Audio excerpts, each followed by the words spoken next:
And now, 5 reviews in, as remember, I did network transmission, do we reach the worst game in the series? Battle Network 4, Red Sun, and Blue Moon. Yeah, I'm doing both of them, and there's a few reasons why this is the worst one, which has nothing to do with how well it sold, as it's actually the best-selling of the Battle Network games, primarily because of the success of the anime, making people very interested at the time in picking it up. And then no game in the series ever again because they disliked it so much. Seriously, this game sold over 1 million copies. With exception to the Legacy collections, that was actually a franchise sales record. But yeah, there's a lot of things that are just wrong with this one. First, to do everything, you need to play each game 3 times, just like Digimon World 4. And I hope y'all remember how much bile I had towards that one. But it's not just 3 times total, it's 3 times in each version as they both possess unique scenarios from the other.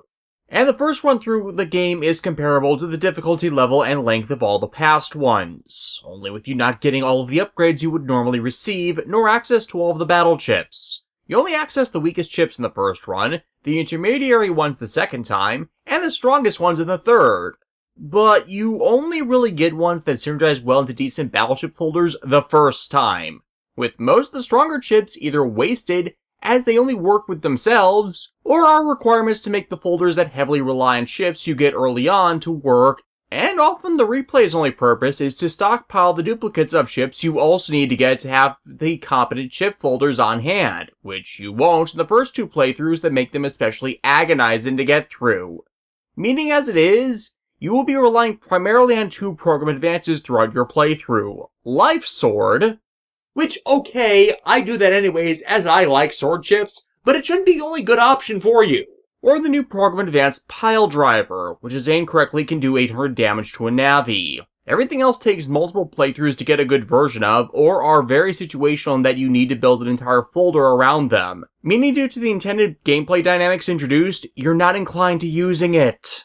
Disco Inferno, the folder built around Heat Spreader since Battle Network 2, is also a decent option here, but only early on. It's also screwed over by you not having access to the battleships you need to get it to work correctly until the 3rd playthrough. The Prism battleship required for it to do high damage is not in the game, and again, that's a dedicated element chip folder built in contradiction to what they were trying to do with the battleship stylization beginning with this game, where they tried to emphasize building folders with extensive chip variety.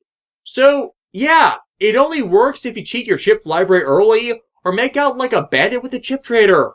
Worse, the majority program advances have been nerfed. Zeta Cannon no longer makes you invincible and gives unlimited uses of the battle chip for a set time. It's just a less useful version of Hyper Burst, the spreader chip program advance. Likewise, all of the Navi-based program advances are gone, with the exception of the previously Battle Network 2 exclusive Program Advance Darkness, which is a program advance you can only use if Megaman is in a debilitated form known as Dark Soul that is really bad to use as it's notorious for punishing you permanently, which just adds to all of the other debilitating gameplay elements that were not balanced properly. I'll swing back to that. But as additional stigmas, Battle Network 4 has the worst story of the series, as it's just Lan and Hub going through 3 tournaments with the rare assessment of the actual big bad guy. In fact, Battle Network 5 pretty much was born on story threads that had been introduced in Access, the anime series that started before Battle Network 4's launch, as they'd barely been touched or addressed in the freaking game. And while I admit there's a level of enjoyment here, as it's a bit more of a zany slice of life in the future story, with how little narrative there is to even try and tie all these events together, frankly, the anime did such far more sanely and enjoyably, especially as Access was where the important anime's dub stopped pulling the 4Kids clone crap and actually got translated better, which reflected how good that series was for what it is. In fact, if I didn't have to play both games a total of 6 times to get the whole story, and instead had a more normal New Game Plus system, where you're just free to replay at your leisure the entirety of the story, I'd actually try to defend some parts of it because of that. But due to the mandatory repetition to see the entire potential story of both versions, you bore of everything fast. And because of that hardening difficulty system, they didn't bother to program in more of a story or attention to the tying elements. So by them all being so spaced out between the 3 game sessions, it's ridiculously basic and uses all of its assets horribly.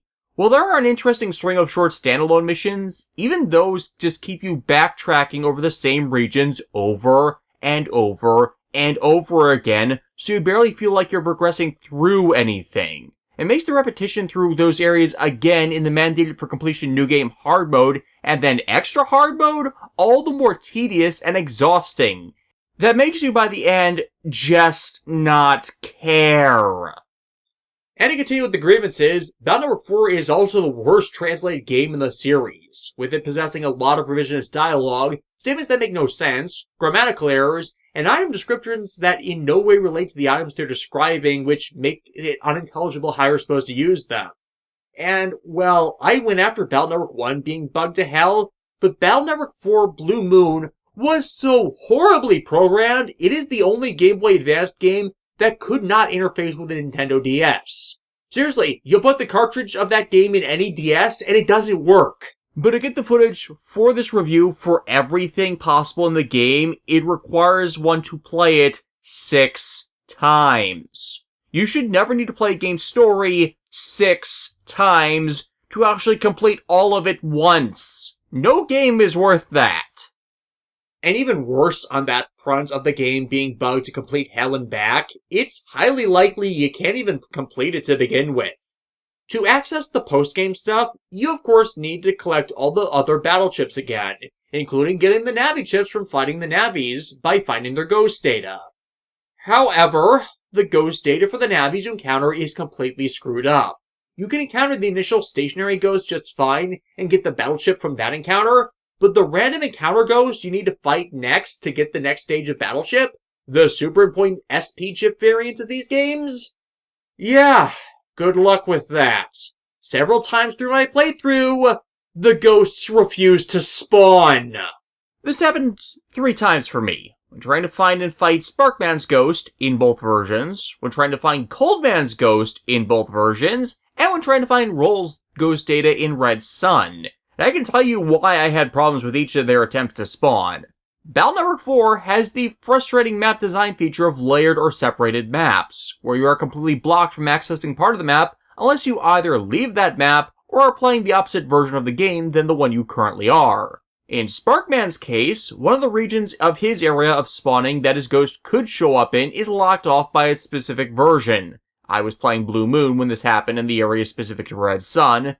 While both Coldman and Rolls are layered, so you might need to leave and enter the area from 2 regions that are entirely separate to find them. If the ghost for some reason has its spawn setting to that locked off region, you are just completely screwed, as the odds are when you leave and go to the other side, then it will move to the opposite location that you now can't get to. It's the absolutely god-awful Schrodinger's cat paradox, where you don't know which side the ghost data is in until you found it, and you can burn literal tens of hours fruitlessly searching for the encounter, only for it to never once find it. And I am almost dead certain that it will never spawn at all. The game data is just that bugged. What makes this worse is by fighting the random encounter ghost data, if you S-rank the encounter, you can massively increase the power of those SP Navi chips, which replace the incremental increase from the versions 2, 3, and onwards ones of the previous games, making them undeniably invaluable for later gameplay, as if you S-rank in the first encounter, you then only need to fight that Navi once to get the most powerful chip you could from them. Rolls especially is mandatory to S-rank in Red Sun, as both the multi-hit damage she does and then heals you for can turn Netbell around if you plan her use correctly. And there are a ton of chips in these games that massively improve and augment the damage of multi-hit chips here. But if you can't find her to fight her, all the effort is pointless. People have asked me in the past why the Megaman Battle Network players community is so blasé and uncaring about the use of cheats to acquire the chip library, and this specific game is why. You literally cannot complete the game, as you'll be forever missing chips from their broken, bugged up encounter data if you don't, as there is no other way in the game to get the SP Navi chips that this happens to unless you intentionally get around it with a Game Shark. Using a Game Shark, Codebreaker, or Action Replay cheat device is literally the only way around most of the bugs in this game. It is not optional. It is actually mandatory for this one. And then there's the worst part of it, in that parts of the game are so bugged they completely break it. There's of course the most notorious case of what happened on Woodman's stage, But there is another that is entirely insurmountable. In the final third of the game, there's a sub-story involving Kendo Man, who as part of it has you train against kendo dummies which you have to defeat by following the commands they list to hit it or block their attacks. And the game-breaking bug that makes it so that I could only clear 5 of the 6 laps I needed to complete all this is that the kendo dolls would only give me the command to block their attacks, meaning I was entirely unable to perform the actions that would damage the dolls to clear their objectives. Now, I have encountered the glitch before in prior playthroughs, and normally, all it takes is saving before you go to them, and if the glitch happens, you turn off the system and reset the game. But not this time! I tried that, and it didn't work. Nothing I did this time got around this. And for some baffling reason, this bug never had a cheat code made for it that gets you around it. So if you encounter it and the turn it off and back on again workaround does nothing, you're just completely screwed. For good.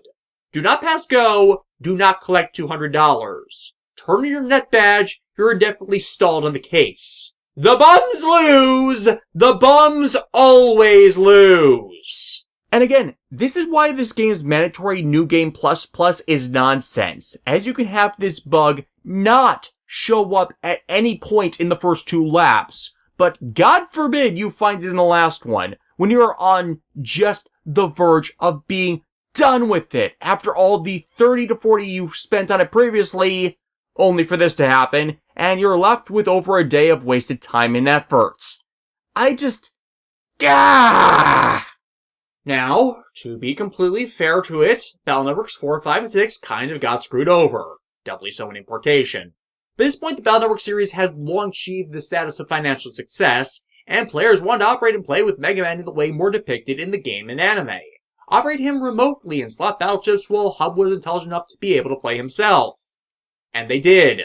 We even got a few of these in the States with the advanced PET Stepwalker toys and the battleships that came with them. But unfortunately, not what actually made Japanese buyers want to collect them. No, they got access to the Battleship Gate, a periphery item you would plug into your Game Boy Advance which, in tandem with these chips, would allow you to roleplay a bit with manually slotting them in.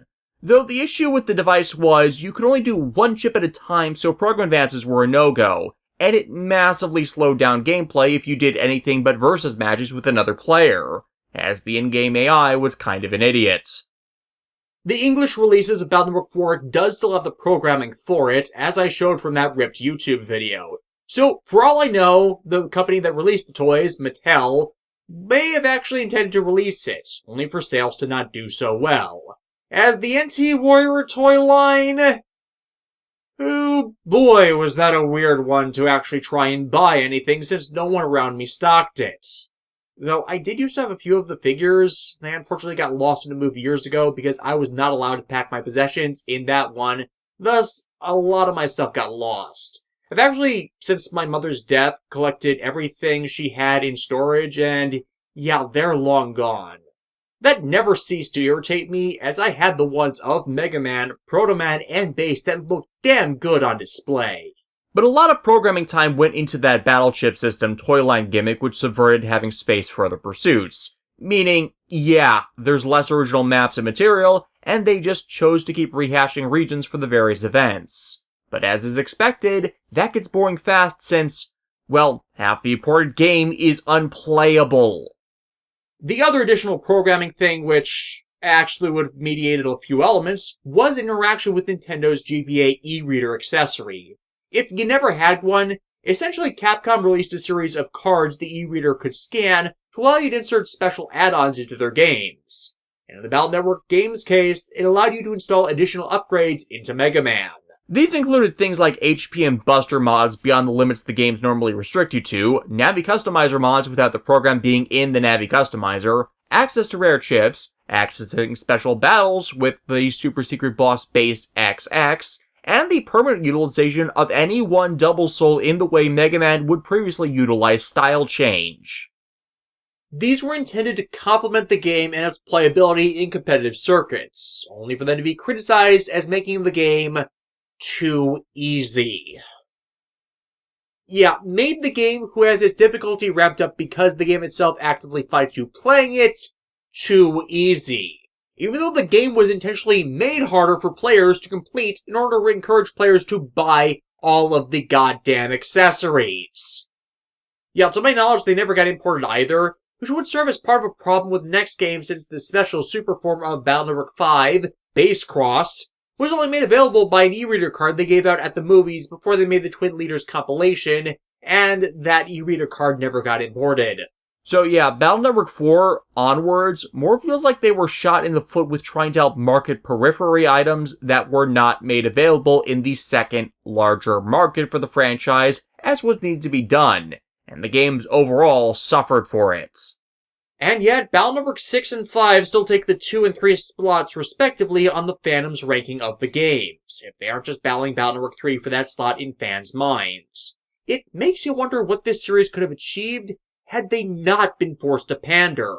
And that's because if you couldn't get these periphery items, and due to the game bugs, Battle Network 4 reached the status of being both virtually and literally unplayable, depending on how much you were screwed over by said game bugs. Though with 4 onwards, they also redid from the ground up the bit mapping of the sprites and environments, reducing them further in scaling.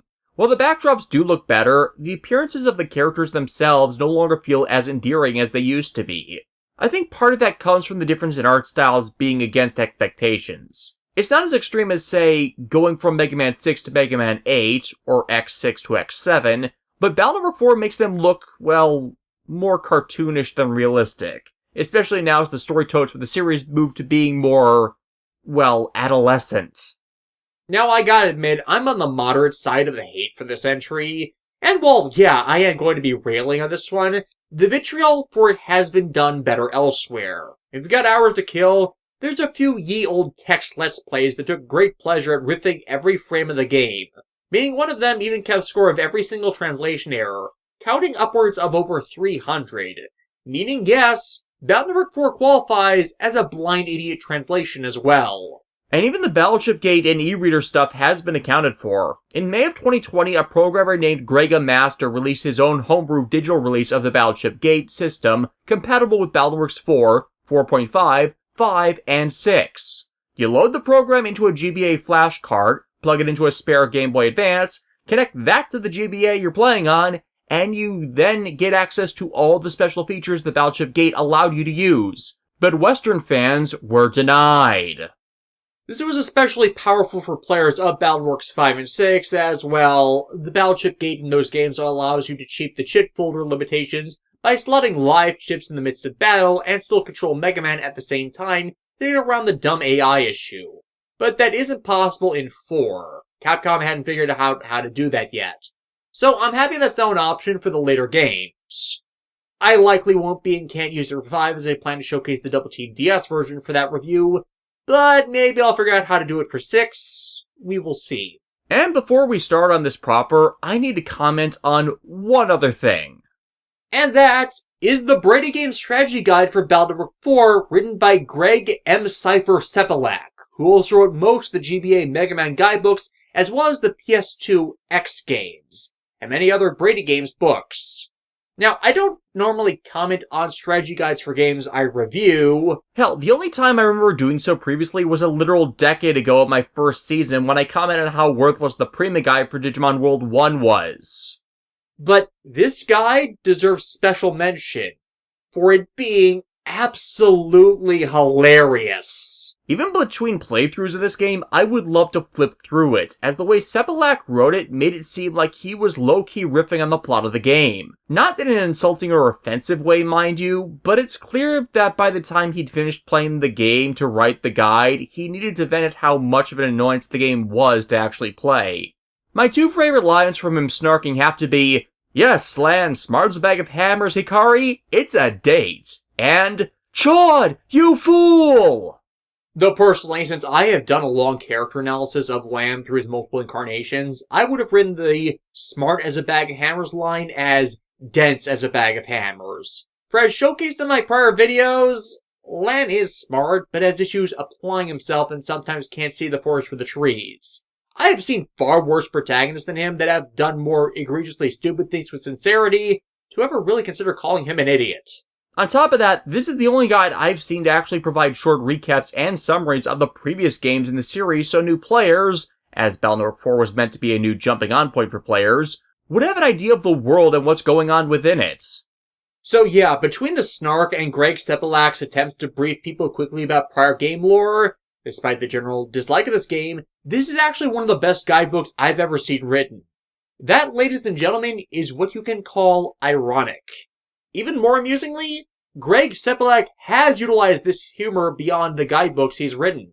He's been one of the organizers for the Transformers convention BotCon, and at each convention he's part of, he would host a panel riffing old episodes of that franchise MST3K style for the enjoyment of the audience, alongside writing a number of the BotCon exclusive comic books. In specific, the Mirror Universe comic storyline Shattered Glass, which, considering where that story spitballed into even greater homage, that's even more awesome. If you want to see more of what he's doing these days, Greg Sepelak currently plays Sonny Jim in the riffing comedy web series The Isle of Ragoon, alongside his Transformers writing partner Trimp Troop, who's Starchibald in that. So let's finally get started with this train wreck in our usual setup. Wait, we're not starting with what's going on with land for once? What madness is this? Instead, we're out at NACSA, the non-licensed rename of NASA. A lot of things have to do as NASA's licensing and trademark agreements are apparently expensive, which has detected something out in deep space, now coming towards the planet.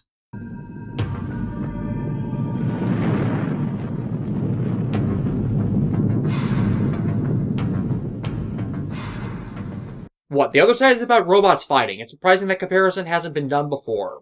Or for that matter, Greg Sepelak didn't put it in this book, considering he is a huge contributor to Transformers. We cut over to the Hikaris, where it is morning and time for breakfast, only for the oven to be virus-infested and broken, thus bringing us back to Battle Network 1's version of a combat tutorial, only with a facelift.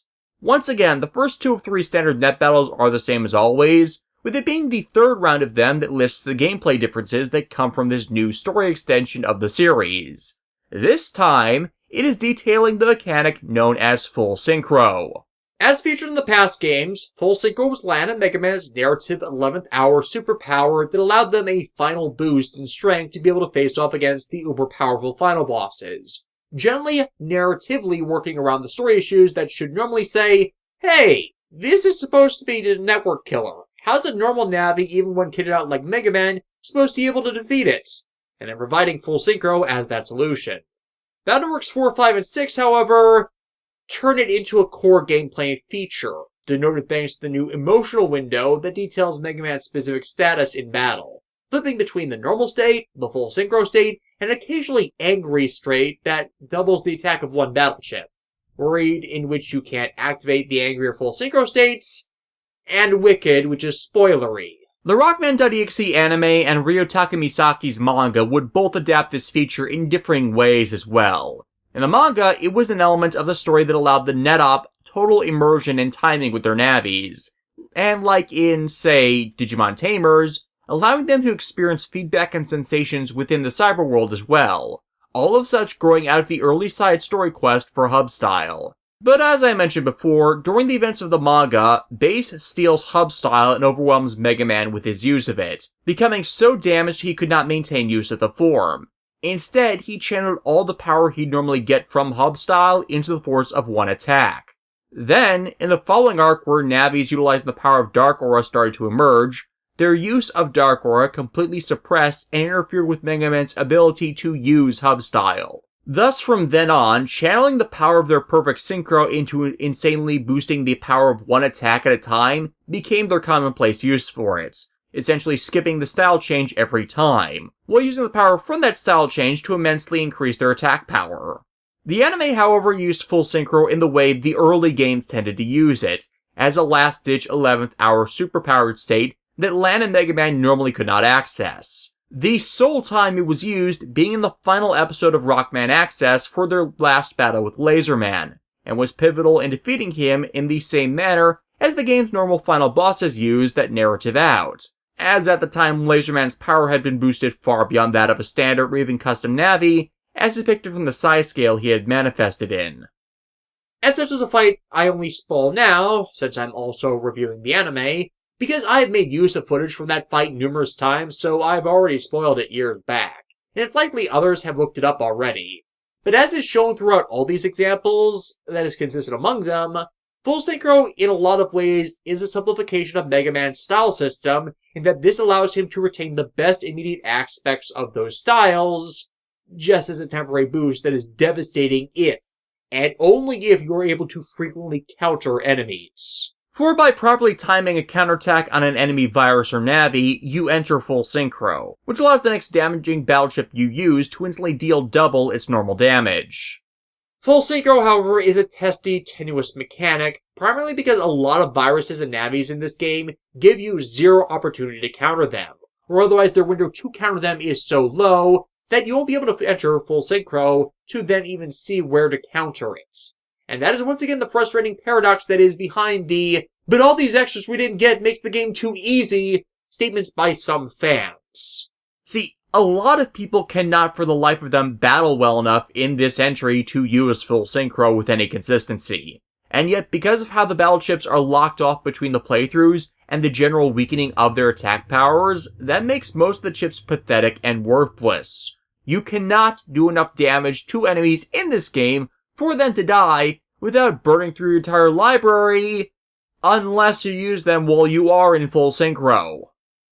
And, no joke, last boss of the game, if you are not in full synchro, every time you deal damage to it with battleships, you will exhaust your entire folder before half of its health is gone. The damage potential of battleships is that low in this game that no chip code synergistic chip folder can do more than 2,000 damage. Now, the end boss in New Game Plus 2 has a standard HP of 3,000, and its final version's HP is 4,000. Even the strongest battleship folders out there mashing up the strongest attack battleships in a mishmash of type codes that makes it impossible to slot 5 chips in at a time have a damage cap at exactly 3,000. And that one is actually debilitated and cannot make its full damage potential by using full synchro. There's another that can rack up 4,000 damage, but that one on top of the 3k damage one actually doesn't work on the end boss, as it requires you be fighting enemies that are standing on battle area panels, when the end boss is one of those that doesn't use the battle area panels to fight on. It's like, how do you screw this up? Especially as you encourage the use of mechanics that are not full synchro on top of it. Now, there are other ways to boost damage that don't involve full synchro. We will detail the pros and cons of the Soul Unison system later, but making this mechanic mandatory to do decent damage is one of the major debilitations of the game this time around. As learning how to properly counterattack everything is one of those things where you just end up pulling teeth. And again, with some enemies, it is impossible to counter them, or at least properly. Case in point, I hate these Moco Loco sheep viruses you find in the Castillo areas, as they charge across the field, but have a fluff buried that automatically negates the damage you do to them. And when they charge off the screen, they can regenerate that fluff armor so you have your attack negated again, meaning you lost your window where you could attack them and counter. While you can pop their fluff with a charge shot, well, you can't get enough charge Navi Customizer blocks at this time to make you charge it fast enough for it to matter. And the same is the case with the attack boosting chips. These things and others like them are specifically designed to entirely waste the full synchro counterattack mechanic on them, as even the chips that get you around them will not allow you to get the counterpoint on them. Now, the easiest way to not miss the counter timing is use chips that hit multiple times in a row. In specific, the Vulcan line of chips that hit for successions of 3, 5, 7, and finally 12 10-point damage shots. The last being from the mega chip, Super Vulcan. And I'm not denying that they're useful in getting you up that counter rating, but then there's the problem with those. They don't work on everything. They're not synergistic across chip codes, so a lot of folders just cannot use them, and they take up space from chips that are more useful and deal far more damage, all for a game mechanic that isn't guaranteed to then even work. Now again, I like full synchro. I think it's a good thing to be able to reward players with who operate Mega Man well. It can be a great 11th hour save against a loss in battle if you're ambushed by something stronger than you are expecting. It is great to get out of situations like those with it, or earn it at the end of battle so you can fire it off at the beginning of the next. And there's a lot of player vindication and satisfaction in doing it in such scenarios. But the problem, again, is the battle chips in this game are so nerfed by their stat reductions and the New Game Plus acquisition splits and the difficulty spikes that make it mandatory that it's not fun anymore. And there's no reason being like that. I am on page 7 of this script, and I barely even started summarizing the plot. You know you're in for a bad time if I'm this ranty about just the game features. It's kind of consistent. Anyways, Lan and Megaman clear out the viruses, but the Mr. Programmer that runs the oven's been damaged, leading to Ichiro, who is actually home for once, lending Lan some money to buy replacement parts in the nets, with this showing off how just bland the net looks in this game. Seriously, it feels like less effort went into this one than any of the others, even in Battle Network 1. With the recovery patch obtained, the Hikaris eat breakfast, before Yuichiro takes Lan with him as he goes shopping in Electown for new electronic components. As hey, just because he spends his entire day with tech doesn't mean he is going to avoid his electronics hobbies at home. While there, though, the electronics store Jomon is having a promotion that we're going to have to come back for. But also in the next area, there's an announcement that the city will be hosting another net battle competition. Hey, does anyone remember that there was a big, huge net battle competition in the last game? One that, canonically, only happened about 4 months ago at most? Anyone? Well, it couldn't be that bad as if, I don't know. It's Forgotten Land and Megaman became the king of the Undernet. But yeah, preliminaries for that are coming soon. However, back at the promotion, a Navi named Shademan is, well, throwing shade and making Navis drop to the floor as he drains their HP en masse. I knew that guy when we saw him before was shady. Last one, I promise. He takes off into the normal net, and with Yuichiro's errands done, Lan and Megaman can explore that side of things more fully, finding Shademan playing that same vampire gambit there, gliding Gutsman drained dry, and only Roll left standing, so she is summarily taken hostage. Roll in the games uses a damsel in distress. This is my shocked face. To save her, we have to follow Shademan initially into the town net. That fortunately will get us some useful chips. Specifically the wide-shot Aqua Elemental chip from these manta ray-shaped viruses that just float around, alongside the early encounters with boomer viruses. As I said when I reviewed Battle Network 3, I just adore the wood element boomerang chips since they can hit all but 2 panels in their lap across the board. And access to them early on, even if the chip codes for easy use of them are not available yet, is satisfying for me. Unfortunately, Shademan is not in the town net. He took a link and jumped the netboard into the outdoor surround sound system set up next to Jomon, where the announcement took place earlier.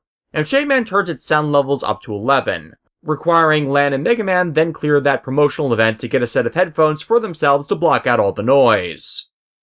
Said promotional event is actually something of note, though. In all the previous games and ones following, when you had to fight a normal Navi or a heal Navi, you just had a bunch of viruses sent against you. Not so in this one. Yeah, for some reason, since this game's story is so tournament-driven, the virus thing was not going to work. Thus, something we really should have seen from them is finally given its day, in being able to fight the other Navis. Sadly, like everything else in this game, the novelty of it wears off fast, but when it first released, this was thought to be a really cool thing. Then, by climbing a secret stairwell in the initial town area, you can get up to the stereo's main control board and inside of it. Unfortunately, this is where the game's tedious mini-games begin. Now, obviously, I'm not against boss areas having puzzles you have to think your way through. In the previous games, they were quite fun obstacles you had to take a bit of time to think on and figure out.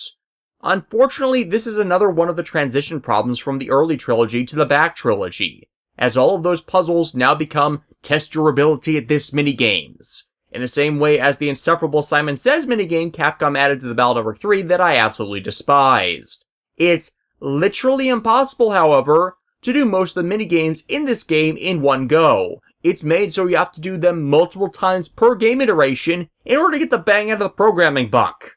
The problem with them then is if you're not good at them to start with, they're so badly programmed that you will never really be good at them. Most of the time it's just up to random chance in the RNG algorithm gods on whether you'll get screwed over and have to do it all over again. Now, the tower is one of the less insufferable ones. After getting a keycard from corpses, you can trigger a sonar tower that allows you to see and capture cyberbats, who have programs that are needed to unlock security doors. The problem with this is the sonar is on a time limit that's so short you can't traverse even a quarter of the map before you have to reset it. And the cyberbats move on RNG rules around the entire map, and move slightly faster than you, so you always have to ambush them. But if you ambush one right as the time hits 0, you lose out on it. And with them moving under RNG, good luck at being able to catch them with any expediency. And all in all, this minigame, while not as bad as the later ones, nonetheless acts as a microcosm for the rest of them.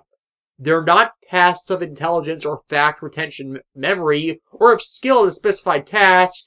You instead are at the whims of RNG and QuickTime event button presses on whether you'll get screwed over or not. Doesn't matter if you're smart, doesn't matter if you're good at games. All that matters is whether the RNG programming decided to screw with you or not. Really, considering the other game bugs, it's a microcosm of this entire entry as well. Fortunately, the tower does have some HP memories in it, and in the blue mystery data, there is also a Longsword S battle chip. So at the very least, for your confrontation with Shademan to rescue Roll, you'll have a program advance on hand to help you deal with it. The problem is, Shademan frickin' cheats. First, he paralyzes Megaman through use of the speaker system, until Lan goes downstairs and turns down the speakers. Why did we not go and do that first? And second, you cannot damage Shademan in this encounter, nor most of his encounters in this game.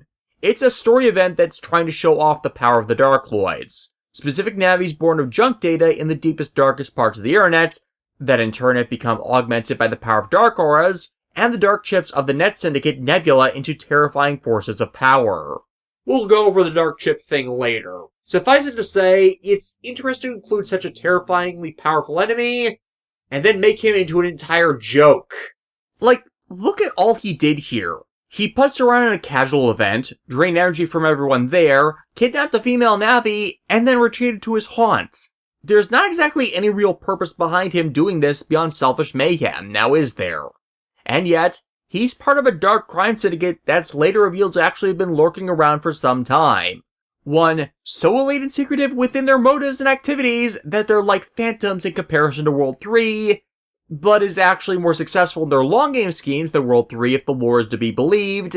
And yet here in this game, their agents are small-time petty crooks presenting themselves as Nimrods focused around small-time matters. Shademan being the worst of them in this case, as he just stalks people who, had he not done so, would have done nothing to him or Nebula, and then stayed out of their affairs. Like, there's a tangible reason Access is considered a far superior utilization of the entire Nebula storyline, in that they actually made use of it and addressed it beyond using it to eventually introduce a game mechanic. Survive long enough though, and like Base from last game, the battle will auto-end, as Protoman shows up and chases Shademan off. But unfortunately, Shademan drops something a little dark into the Ikari brothers' inventory, and we got it in the worst possible way. As Higsby explains, what Shademan dropped is the eponymous Dark Chip, a type of battle chip that's extremely powerful, but not only damages a Navi to use, but is corruptive to their programming. Megaman getting one in the net and then loading it on a chip as Lan has done means the chip data already passed into him, thus he bears the lowest level of corruption possible without actually using the chip. But as a consequence, that corruption comes with the temptation to use the dark chip, as it in and of itself is addictive. There are a lot of problems with the dark chip subplot in this game, but I gotta admit, someone developing a program along the lines of an addictive drug for use in enslaving AI to the will of the dealer, or a technological artifact having drug-like effects part of its use, it's an interesting concept that is unfortunately dealt with better in other works, primarily Access. But that's tabled for now. Yurichiro has been called away out of country for work, which is revealed as him being brought over to Naxa to help them clear up whatever's going on with the big asteroid entering the system. And if their calculations are correct, it's very likely to be a direct hit. Well, bummer. After all, Earth's the only place we put all our stuff. Fortunately, they've got enough advanced warning and enough super tech that they hope the collective scientific genius of the world might be able to come together for a solution. And for that to come about, they need the help of this gentleman who is totally not evil despite the goatee and cybernetic implants he's sporting, Dr. Regal.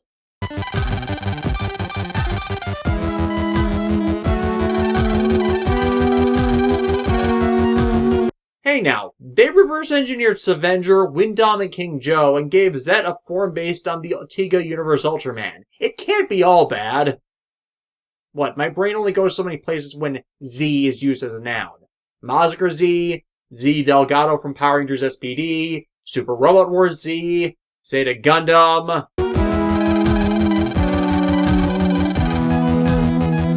And he's totally not the villain here! No, totally not. The plan they start formulating is to fire a laser at it, which will hopefully cause some of its mass to be discharged, resulting in its course or speed altering enough that it won't hit the planet. And thus they get to work on doing just that. From here, however, we're onto the preliminaries of the Electown Net Battle Tournament, so we have to meet the official to enter ourselves in the preliminaries, which also requires us to go to Town Net 4 to get our name registered, and at least you can enter a 3-letter name for yourself for logging your game for multiplayer stuff. Or if you go by a pseudonym that's short, just your name. After that, you've got 3 qualifiers to go through. First, it's to find Meteor Village, where you follow clues given to you to track down programs and navies that lead you to the Jomon billboard, where a bunch of benign virus mentors have decided to peacefully congregate. But a heal navi is also there, and you have to take it down to prevent the Meteor Village from being scattered to the winds. The second qualifier has an entomologist be on the hunt for elusive gold bugs. Look, I know the Kabuto Zectors released for promotion of the film Kamen Kabuto Godspeed Love are a very rare item to find these days, but I don't think the 6th grader is going to have any better luck than you. Unless you're referring to the Transformers Bumblebee variant. Actually, I'm not that far off. There are some species of beetle that naturally have gold shells to them that are native to the Americas, but it just makes me wonder what that originally was. Regardless, you can find them in the AC/DC park outside the revised Tigsby Chip Shop and in Yai's place. Speaking of, I hate the AC/DC redesign for Battleworks 4, 5, and 6. Yeah, I get shrinking the map as their school plays no part in this story, or 5 for that matter, but it just feels wrong after playing the first 3 games and it having a distinctly consistent map there, and then you come over here, and the entire region's gone into a redevelopment project. It might seem minor, but I and others loathe that kind of discontinuity. It'd be like if everyone forgot that Lan and Hub are canonically the kings of the Undernet. And the last task is to clear out a Proctor's PET of viruses. One wonders why she can't do it herself, but this is an exam, so whatever. And with that, Lan and Megaman are all set to be in the main tournament. Now, here's the frustrating thing about the 3 tournaments. And it's a frustration born out of both the specific content and the mandatory play the game 3 times to complete it once mechanic. The tournaments are randomized. Yeah, each playthrough you can face any 6 opponents in the tournament. 2 of which are either a standard normal Navi or heal Navi, 2 of which are specialized Navis, and the other 4 are part of the system that replaces style change in the game. 2 of those 4 being version specific. Each of them has their own unique side story and events to get to their battles, and a minigame that often goes with it. And you can face them in any order, but you only get 3 of the 8 at a time. Even when I've restarted my cartridges from 0, I never remember having the same play order from them show up. And presumably this is what would have kept replay interesting for people. You'd never know what was going to pop up. Though there is a guarantee in the system that you would encounter all the potential matchups every 3 playthroughs. But that was also its detriment, due to the issues of the new form change gimmick in this game, as you then got spammed with the side stories that had nothing to do with the form change system, and then were barely able to play the other stories.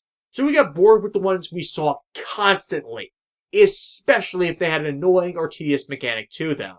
But again, that's ahead of myself. For the sake of simplicity, however, I am going to go in the order presented in the guidebook to recap these. And really, the first one of these kind of acts as a microcosm of that. Our first opponent in this tournament is the normal Navi Ponta, operated by Yuko, a little girl that comes out of nowhere to scare Lan, where the 2 then play together. However, someone's caught sight of Lan playing with Yuko and asks to see him. That person is Yuko's dad, telling of how Yuko, when excited, has the ability to summon Navi Ghosts. Before you ask, no, it's not the normal ghost data we hunt to defeat. You have to wait until access and stream before the dead come back en masse. And when they come back, the Navi ghosts cause trouble. We're handed a cyber crystal and sutra to find the Navis in the net and exorcise them. Now, while that might seem interesting, it's all just tedious backtracking busy work you tire of doing once. Now imagine doing that a maximum of 6 goddamn times when you have to play both versions, and you start to see what the problem might be.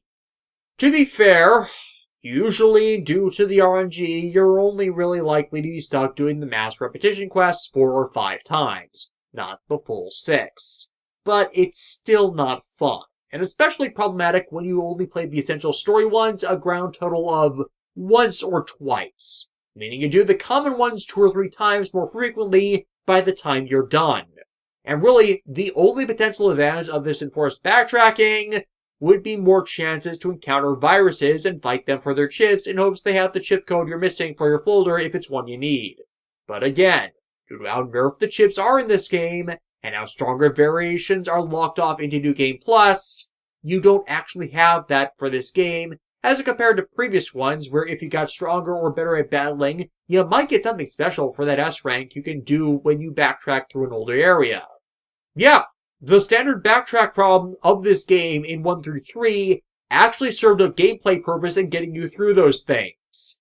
And that is absent here due to how they did the replay mechanic. So we exercise the spirits before making it back to the tournament grounds for the match, and as it's a normal Navi, it doesn't have the same unique tricks of custom Navis we face elsewhere. Thus, even while nerfed, normal Navis, and heal Navis for that matter, usually aren't that big a deal to fight. However, then the twist comes, in that Yuko is in fact a spectating spirit. What? What? What? Yeah, I got nothing. Well, yes, this is a universe where the soul of a dying baby was digitized and transplanted into an AI shell. Actual ghosts are normally not a thing here. And that's not an exaggeration. Beyond some supernatural-themed viruses, the actual supernatural doesn't occur here. I can think of 1 or 2 other incidents involving ghosts in the Battle Network series between the various incarnations, and some form of tech was always the only explanation. One of them I actually reviewed earlier this year. If you've missed my coverage of the Rockband.exe anime because I used the Japanese name of the series in me reviewing the Japanese product with the use of fan subs, one of the episodes immediately after the end of the N1 Grand Prix, which was not imported to ever be part of the anime's dub, was a beach episode where Neto and company came across a derelict ship haunted by ghost-themed viruses, allowed to emerge in the real world by, at least it's presumed, unusual electromagnetic wave energy, and it's presumed to be that as such becomes a staple of the later series in Access Stream and Beast. But still, within the lore itself in the grand scheme, data ghosts have an explicable source of origin and cause. In the network, it's remnant data coalescing itself to briefly manifest or be retrieved for full reconstruction, because it is an ordered system. Data realization in the anime works to transition data entities by reconfiguring how that data interacts with objects and constructs a self-sufficient form for those purposes. Again, basis grounded in a scientific method even if it's fictional. Ghosts outright, however, does not make sense for this setting. Them being here is lore-breaking, and one of the first things you are taught if you want to be any type of competent writer with your product praised, valued, and worshipped is you do not contradict the lore or rules of the setting. No exceptions on this, because once it is broken, you can only do 2 things. Either undo it and try to make people forget it was ever done, basically retcon what broke things as non-canon, or you can do the stupid option and bend over backwards to justify the idiotic rule-breaking decisions, in which case the process of bending over backwards tends to break even more things you have to then fix until everything is broken. More expansions are a third option, but those are generally proactive and expand existing lore to accommodate changes or differences between the old content and the new, and aren't applicable as an exception as they make it so there isn't a narrative break in the first place. Thus resolves any problems before they can become them, instead of trying to reverse engineer one that people will hate regardless. And yeah, this isn't something that's expanded on or resolved, as right after the match ends and this is revealed, Yuko herself is allowed to move on to the afterlife and fades away, freaking out the audience and allowing her father closure with her death. That's nice and all, but you didn't earn that ending. The second match involves the heel Navi of the tournament and his operator Tatsu, who while looking like a thug is more of a passionate street brawler type. He must have enrolled in Academy City under a pseudonym, which allows him to shout about guts all the time. The Hikari brothers, however, encounter him when a pair of con artists try to pull a fast one on Lan, with the old, "You bumped into me and did serious damage to my body, so you'll have to pay my expenses" gambit. I'd snark more about that, but a lazy asshole at work in 2019 tried to get me fired for bumping into them after I had to rush past them to fix a mess they'd caused, which in turn was actively preventing everyone else into my apartment from being able to do their job. Thank you, Amazon, for security cameras that proved my side of the story as factual when they complained. Also, guys, you live in Japan. Well, okay, Electobia as it's dubbed in the games, but you still live in a country with tax-funded government-subsidized universal health care. This con doesn't work as you already paid for a medical service. Everyone does, so it's all pre-financed. But yeah, Tetsu steps in and takes focus off of Lan, so these dumbasses want to beat him up. And fail. However, Lan steps in to remind Tetsu that this could get him disqualified if he's seen as being aggressive and hostile to other people without any grounds for it. Remember when this was something actually taught and presented in media instead of just bullying douches always getting the fuck away with such misconduct? So instead, these guys decide to challenge Tetsu to a net battle, with the help of some friends. And by friends, I mean a literal army of heel navies. Oh good, we're getting a nice warm-up. Actually, these marathon battles are not the easiest to do early in the games. On repeat, or if it's the last in the match order, it sometimes happens, it does get easier as you have access to the soul system. But if you pull it first round, you've likely not got the best resources to improve your folder yet to get around it, and the marathon battles that result. Fortunately, you don't have to face every opponent. Tetsu's Navi takes care of a lot of them, and it shows just how far a standard heel Navi can take things to steamroll their contemporaries with just will and guile and guts. With the wannabe gangsters defeated, all that's left is to have the match with both sides respecting the other's power, but as we've been bashing through heel navis all day and the cutscene's main character shields have vanished, it doesn't take much to put down Tetsu's Navi, especially as it only has 300 HP to its name. One life sword and it's dead. But it doesn't matter much to Tetsu, as he's generally that nice a guy, and leaves on pretty damn good terms. With guts! I actually like this mini-story. There's not much to it, but you complete it fast. Speaking of guts, though... This begins the first of the 4 main event encounters split between the 2 games, with our next opponent being Guts Man, Dex having made it into the tournament too, and is ready for the rematch that never was from the N1 Grand Prix. Chisao, though, being around Dex more now thanks to events from Battle Network 3, is continuing his streak of being a brat, and making his own scheme to take Lan down a peg for always upstaging his brother. And to that end, Chisao fakes his own kidnapping! Yes, seriously, the following is then all one massive wild goose chase, all to that end of saving the kid from himself. Again, from the snark of Greg Sepelak's guidebook, Chisao's missing! Some might consider that a positive, but Dex is a friend, so you're obligated to find the little menace. An anonymous email claims to have him, and demands you go clue hunting to save his life. It's like, you can just feel the passive-aggressive riffing coming off the page, and it is glorious. The point of this is to get Lan to chase down all these clues so he's so focused on saving Dex's little brother that he would miss the match. And to this stupid plot's credit, it does answer why Dex can't do it himself. The note saying if he does, Chisao's life is forfeit. And again, to its credit, these guys are 12 to 13, and not exactly thinking a kid might kidnap himself to set up such a game. They're too panicked in the immediate time to think about that. And even for an older person, it seems illogical. And it is, to lay out a bunch of brain-dead obvious clues that would lead us around by the nose. But there are some major problems with them. Some that are shared by other side quests admittedly, but it's irritating any time you encounter it here.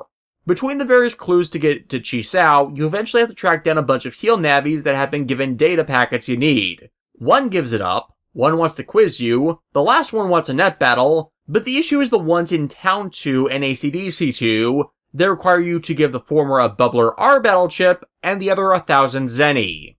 Now, these kind of progression lockouts are not unknown to the Battle Network games. Often they're presented as, pretty superfluous, as you can get the chips thereafter anywhere from just normal virus busting. It is an encouragement for you to go out and do that. Not so in this game.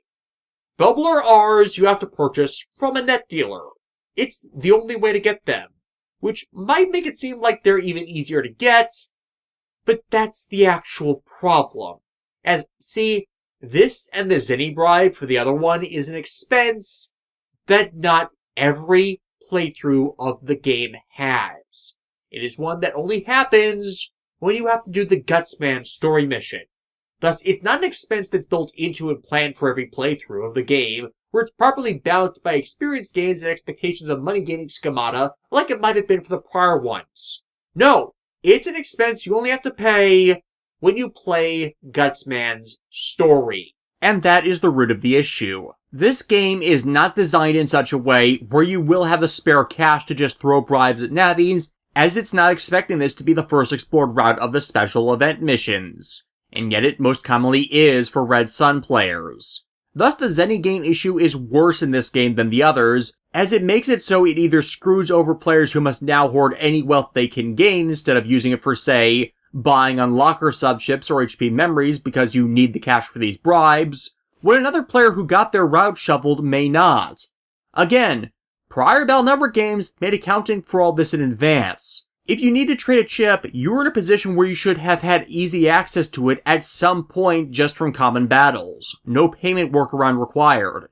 If you had to fork over Zenny to a program or Navi, it was for something rare you couldn't get anywhere else or as an optional issue. Or was tied so into the story it was a progression checkpoint in the game for you to have it or afford it.